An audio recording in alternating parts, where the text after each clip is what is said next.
Prep Joy current affairs में आपका स्वागत है। करंट अफेयर्स सीखने के लिए हमारे चैनल को सब्सक्राइब करें और www.prepjoy.com पर भी जाएं। आज का विषय है 8 अक्टूबर करंट अफेयर्स हिंदी नोट्स। 2023 में पहली बार अफ्रीकी पैरालंपिक खेलों की मेजबानी करेगा घना। 2023 में पहली बार अफ्रीकी पैरालंपिक खेलों की मेजबानी करेगा। महाद्वीपीय शोपीस में लगभग 50 अफ्रीकी देश भाग लेंगे।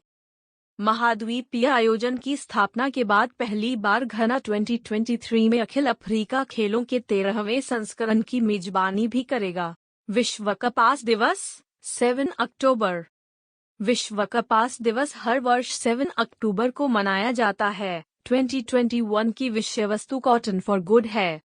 यह एक पहल है जो 2019 में विश्व व्यापार संगठन के जिनेवा मुख्यालय में शुरू हुई थी। कपास 5 महाद्वीपों के 75 से अधिक देशों में उगाया जाता है और विश्व भर में इसका कारोबार होता है। ICMR ने 5 भारतीय भाषाओं में मुद्रा टूलबॉक्स विकसित किया। Indian council of medical research ICMR ने बहुभाषी डिमेंशिया रिसर्च एंड असेसमेंट मुद्रा टूलबॉक्स को 5 भारतीय भाषाओं में जारी किया।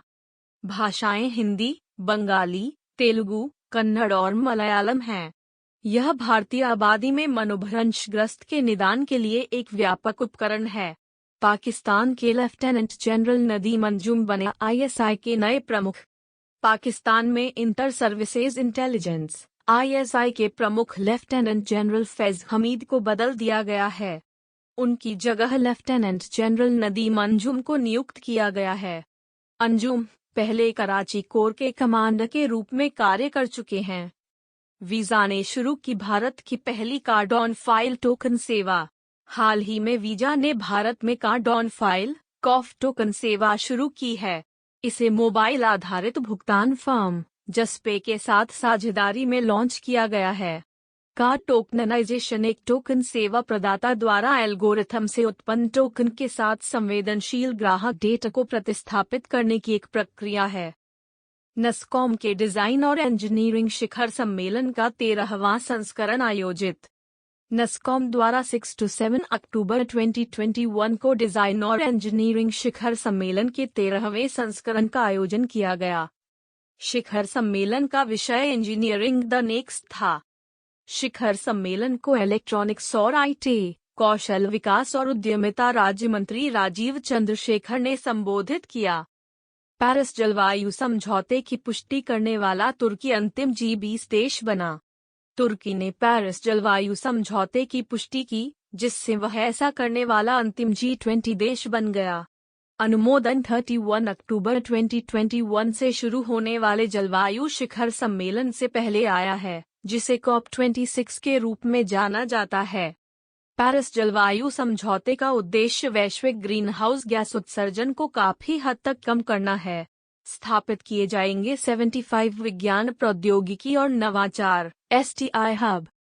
सरकार देश के विभिन्न हिस्सों में 75 विज्ञान प्रौद्योगिकी और नवाचार STI हब स्थापित करेगी।